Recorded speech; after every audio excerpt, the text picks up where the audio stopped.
सावंतवाडीत car craft तर्फे free AC checkup. Maruti Suzuki car सर्व्हिसिंगचा 20 वर्षांचा प्रदीर्घ अनुभव आता आपल्या सेवेसाठी सज्ज। आजच तुमची अपॉइंटमेंट बुक करा 9955 66 36 55 आणि 96 19 58 12 34। सावंतवाडीत तिरंगा रॅलीचं आयोजन करण्यात आलं होतं। मान्यवरांच्या उपस्थितीत माजी सैनिकांचा गौरव या निमित्तानं करण्यात आला।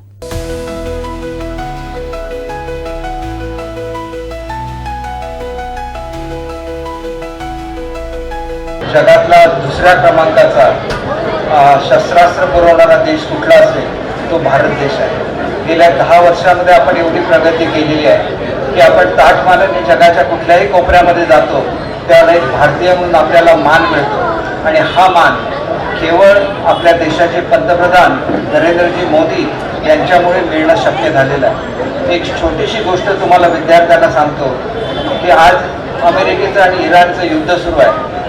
एकाही देशाची हिंमत नाही झाली की स्वतःची मिलिटरी इराणला पाठवायची।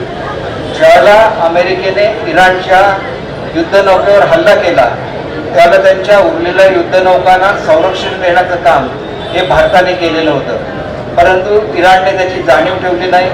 आमच्या पेट्रोल घेऊन जाणाऱ्या जहाजांवर हल्ला केला। त्यावेळेला भारत जगातला एकमेव असा देश आहे की ज्यांची 4 जंगी जहाजं ही इराणला गेली आणि इराणला सांगितलं जर पुन्हा आमच्या जहाजावर हल्ला केला तर आम्ही तुमच्याबरोबर युद्ध सुरू करू। जगामध्ये ही हिंमत कोणामध्येही नाही, फक्त भारतामध्ये आहे। त्या भारताचा आपल्याला नेहमी अभिमान असला पाहिजे।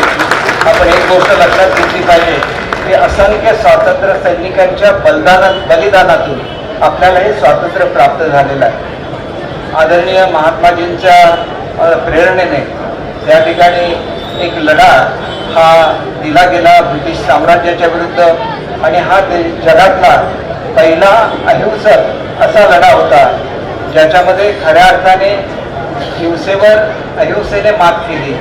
जगामध्ये शांतता हीच सर्वोच्च असते हे महात्माजींनी दाखवून दिलं।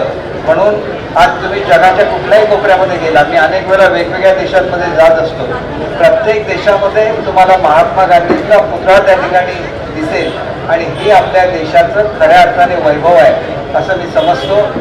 आपल्या ज्या तिरंग्याचा आपण पूर्वी तर तिरंगा जो होता हा ज्या काँग्रेसने स्वातंत्र्याचा लढा सुरू केला त्यांचं पक्षाचं ते चिन्ह होतं, परंतु आताचा तिरंगा हा आपल्या देशाचा अभिमानाने आपण हातात घेतो असा राष्ट्रध्वज आहे आणि त्या राष्ट्रध्वजाचा मान हा प्रत्येकाने ठेवला पाहिजे।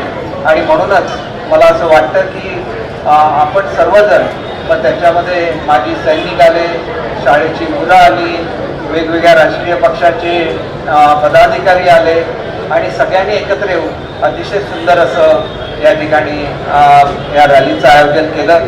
मला हे सुद्धा आपण जी गीतांची स्पर्धा विशालजीने या ठिकाणी आयोजित केलेली आहे त्यांचं सुद्धा कौतुक करतो, कारण आपण ज्याला वेगवेगळी अशा तऱ्हेची गीतं म्हणतो त्यावेळेला एक चांगलं असं लोकांच्या मध्ये मुलांच्या मध्ये वातावरण होतं। तर या स्पर्धेला सुद्धा मी मनापासून शुभेच्छा देतो। खरं तर आपल्याकडे जो महामार्ग येणार आहे त्याची आज पाहणी आहे आणि त्याच्यामुळे ते महत्त्वाचं असल्यामुळे मला इथून निघायला लागतं, नाहीतर शेवटपर्यंत राहून मुलांचं कौतुक करायला मला अतिशय आवडलं असतं। अतिशय सुंदर अशी देशभक्तीपर गाणी आपण म्हटलेली आहे, त्या सर्व मुलांचं मी मनापासून कौतुक करतो आणि आपणा सर्वांचे पुन्हा एकदा मनापासून आभार मानतो की आपण या सर्वजण या रॅलीमध्ये सहभागी होऊन देशाप्रती आपला जो अभिमान आहे तो दाखवून दिला त्याच्याबद्दल आपणा सर्वांचे मनापासून आभार मानतो आणि माझे 2 शब्द संपवतो। चांगल्या दिवसाला चांगला कार्यक्रम आणि आपण सर्वांनी उपस्थिती दाखवल्याबद्दल धन्यवाद। आपण हात वर करायचे आहेत, बोला भारत माता की, भारत माता की, वंदे वंदे। खूप खूप धन्यवाद। इथे या ठिकाणी जास्त काही भाषणं होणार नाहीत, परंतु आलेल्या सर्वच पदाधिकाऱ्यांना, आलेल्या सर्वच भारतीय जनता पार्टी इतर पक्षातील सर्वच मंडळींना मनापासून धन्यवाद देतोय। या ठिकाणी आजचा कार्यक्रम सक्सेस करण्यामागे छोटी मुलं ज्यांच्यामुळे आज कार्यक्रम चांगला झाला ते आमचे सर्व सैनिक, त्या सैनिकांमुळे आज खरोखर चांगला कार्यक्रम झाला, छोट्या मुलांमुळे झाला। महिला वर्ग आणि ज्येष्ठ म्हणजे आमच्या भारतीय जनता पार्टीच्या सर्व मंडल अध्यक्षांना मी मनापासून आपण टाळ्या वाजूया, कारण त्यांचा सत्कार करण्याची काळाची गरज आहे. त्या सर्व मंडळींनी खूप चांगलं कार्य केलेलं आहे. या ठिकाणी आलेल्या व्यासपीठावरील सर्वच मंडळींना मी या ठिकाणी धन्यवाद देतोय, कारण या आजच्या कार्यक्रमाची दिशा पुढच्या वर्षी सुद्धा असाल न भूतो न भविष्य अशा प्रकारचा कार्यक्रम आपण आयोजित करणार आहोत. आपल्या सर्वांच्या आशीर्वादाने, सर्वांच्या प्रेरणेतनं आपण कार्यक्रम करायचा आहे. आणि जोरदार टाळ्या होऊ दे सन्माननीय आमचे मित्र सहकारी विशालजी परब यांच्यासाठी, की ज्यांनी एक उत्तम प्रकारचं असं सर्व नियोजन आयोजन या माध्यमातून एक पार्टीचा एक उत्तम कार्यक्रम राबवलेला आहे. पण मुळात याची पार्श्वभूमी मी या निमित्ताने मांडू इच्छितो. आपल्याला सर्वांना माहिती आहे 2022 साली देशाला 75 वर्ष पूर्ण झाली आणि त्यानंतर सन्माननीय पंतप्रधान नरेंद्र मोदीजींनी प्रत्येक घरोघरी, देशातल्या प्रत्येक घरोघरी तिरंगा लागावा असं आवाहन केलं आणि त्या आव्हानाला उत्स्फूर्त असा प्रतिसाद सर्वांनी दिला आणि त्यानंतर हर घर तिरंगा ही मोहीम, मी तर म्हणेन राष्ट्रीय उत्सव सुरू झाला. आणि आज या यात्रेला एक वेगळं महत्व आहे, हर घर तिरंगाला वेगळं महत्व आहे, कारण की वंदे मातरमला 150 वर्ष ही देखील या निमित्ताने पूर्ण झालेली आहेत. त्या निमित्ताने जे अपेक्षित होतं की उत्स्फूर्त अशा तिरंगा पदयात्रा निघाव्या आणि एक जोमाचं उत्साहाचं वातावरण गावागावात शहरांमध्ये निर्माण व्हावं आणि ते निर्माण करण्यात संपूर्ण सावंतवाडी विधानसभेतील संपूर्ण नागरिक आज यशस्वी झाले हे या निमित्ताने आम्ही सांगू इच्छितो. सन्माननीय प्रदेशाध्यक्ष रवींद्र चव्हाण साहेब, सन्माननीय आमचे खासदार सन्माननीय राणे साहेब, सन्माननीय पालकमंत्री नितेशजी राणे साहेब आणि आमचे जिल्हाध्यक्ष यांच्या नेतृत्वाखाली व्यवस्थित सर्व राष्ट्रप्रेमी नागरिकांनी एकत्र येत, एका विचारावर येत, आमचे घटक पक्ष, आमचे शिवसेना महायुतीचे सर्वांनी एकत्र येत एक चांगलं असा मेसेज या निमित्ताने देण्यात आला. आणि जे वातावरण आज 10 तारखेला या मोहिमेच्या सुरुवातीला झालेलं आहे, अशाच प्रकारचं एक उत्साहपूर्ण वातावरण हे 15 ऑगस्ट पर्यंत चालू राहील. आणि 13 ऑगस्ट नंतर प्रत्येक घरावरती, प्रत्येक दारावरती ज्यावेळी तिरंगा लागेल त्यावेळी एक जे उत्साहपूर्ण, जोशपूर्ण वातावरण असेल. मी या निमित्ताने संपूर्ण आमच्या माजी सैनिकांना विशेष धन्यवाद देतो की त्यांनी खूप चांगलं आम्हाला सहकार्य केलं. त्यांच्या नेतृत्वाखाली सुद्धा एक चांगलं पदयात्रा ही आम्हाला करता आली. विद्यार्थ्यांचं खूप खूप मनापासून आम्ही धन्यवाद. आपल्या सगळ्यांना तिरंग्याची महती माहिती आहे. तिरंगा ध्वज हा भारतीयांच्या, कुठल्याही भारतीयांच्या दृष्टीने केवळ एक कपडा नाहीये, साधा कापड नाहीये, साधा निशाण नाहीये, तर ज्या तिरंग्यामध्ये अनेक गोष्टींचं प्रतीक आपल्याला मिळतं. त्या शौर्याचं प्रतीक आपल्याला मिळतं, विकास समृद्धीचं प्रतीक मिळतं, शांतता आणि सत्याचं प्रतीक मिळतं. आणि या सगळ्या तिरंग्यामुळेच आपण असं लहानपणापासून म्हणतो ना, आज चंद्र सूर्य नांदो स्वातंत्र्य भारताचे, म्हणजे भारताचं स्वातंत्र्य आणि त्याचं प्रतीक असलेलं तिरंगा, याचं आपण हा चंद्रसूर्य, जोपर्यंत चंद्रसूर्य आहेत तोपर्यंत या सगळ्याचं अस्तित्व राहणार आहे. तर त्या दृष्टीने या सगळ्याचं महत्व आपल्याला लक्षात घेतलं पाहिजे. कारण भारत हा देशचा वेगळ्या पद्धतीमध्ये आहे. भारताचं सामर्थ्य कशामध्ये असेल तर ते एकतेमध्ये आहे, अखंडतेमध्ये आहे. ते केवळ शस्त्रास्त्रावर भारताची ताकद आपण आजमावून चालणार नाही. तर ज्या पद्धतीची राष्ट्रीय अखंडता, राष्ट्रीय एकात्मता आपण जोपासतो, या सगळ्यावर भारत देशाचं मोठेपण, मगाशी जसं दीपक भाई म्हणाले की भारत देश हा महागुरु म्हणून संपूर्ण जगापुढे एक आपला आदर्श निर्माण करतोय. आणि त्यासाठी आपण ह्या सगळ्या ज्या गोष्टी असतील त्या देशप्रेमासाठी आपण सगळ्यांनी केलं पाहिजे, सगळ्या नागरिकांनी आपण झालं पाहिजे. कारण कधीतरी आपल्याला डॉक्टर व्हायचं असेल, आपल्या मुलाला इंजिनियर करायचं असेल, वकील करायचं असेल, IAS करायचं असेल, तर त्यासाठी अनेक अकॅडमी आहेत, अनेक विद्यापीठ आहेत.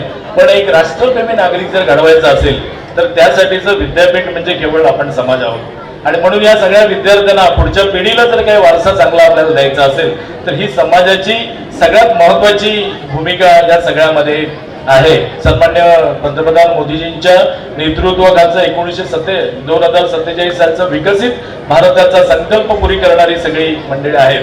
त्यांच्यावर देशप्रेमाचे चांगले संस्कार व्हायला पाहिजेत, देशप्रेमाचं महत्व त्यांना कळलं पाहिजे.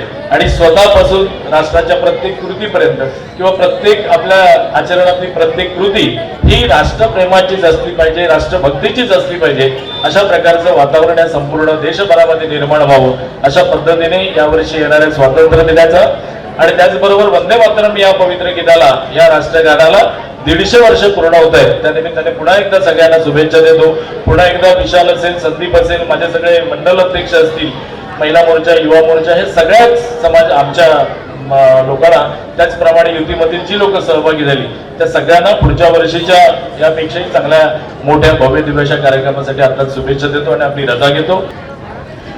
आमच्या सावंतवाडीच्या कलंबिश पाकेटमध्ये, कलंबिश, वेल्हे, शिरशिंगे ह्या विभागामध्ये साहेब 70% माजी सैनिक आहेत आणि परंपरागत हा व्यवसाय म्हणायला हरकत नाही का आजोबा, पंजोबा, मुलगा आणि नातू पण आर्मीमध्ये आहे. एका घरामध्ये 2-2, 3-3 पेन्शनधारक आहेत. अशा गावाचं त्याने कौतुक केलं आणि त्या ठिकाणी पुष्पगुच्छ अर्पण करून ते ज्यावेळी येत होते त्यावेळी त्यांना सांगितलं अशा प्रकारचा गाव जो आहे त्याला उत्स्फूर्तपणे मी मदत करणार आणि ह्या माणसांसाठी मी जेवढं माझ्याकडून लागेल तेवढं माझी सैनिक मी मदत करेन. एवढंच आहे की माझ्यापर्यंत ते पोहोचलं पाहिजे. मी खरोखर विशाल परब साहेबांचं अभिनंदन आणि ऋण व्यक्त करतो की त्यांनी आम्हाला शब्द दिलेला आहे आणि तो करतील. आम्ही कुठल्याही प्रकारे कुठली गोष्ट माजी सैनिक म्हणून मागत नाही, पण माजी सैनिकांचा आमची नेते मंडळी स्वतःच्या मनाने काहीतरी आम्हाला देतात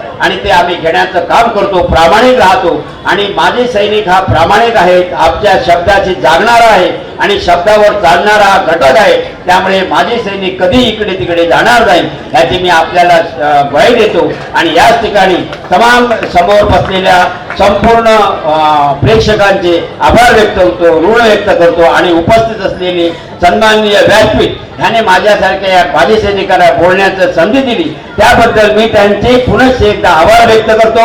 या ठिकाणी पत्रकार बंधू, मीडिया, इलेक्ट्रॉनिक मीडिया यांचे आभार व्यक्त करतो कारण त्या लोकांनी आम्हाला बऱ्याच काही दिलेलं आहे. मी त्यांचे ऋण विसरणार नाही एवढंच मी सांगतो आणि या ठिकाणी मी आदोक्त घेतो. जय हिंद, जय भारत. पंतप्रधान नरेंद्र मोदी यांनी जी संकल्पना दिली हर घर तिरंगा, त्याप्रमाणे आज या ठिकाणी प्रदेश अध्यक्ष रवींद्रजी चव्हाण, पालकमंत्री नितेशजी राणे, खासदार नारायण राणे यांच्या सगळ्यांच्या संकल्पनेतून आज भव्य दिव्य अशी रॅली यशस्वी करण्याचा आम्ही या ठिकाणी प्रयत्न केला.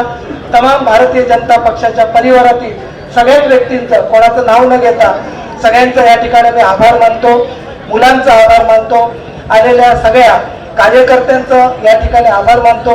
आणि ही रॅली यशस्वी होत असताना कोणताही पक्ष, कोणताही काही भेदभाव न मानता या ठिकाणी आमदार दीपकभाई केसरकर या रॅलीत सहभागी झाले.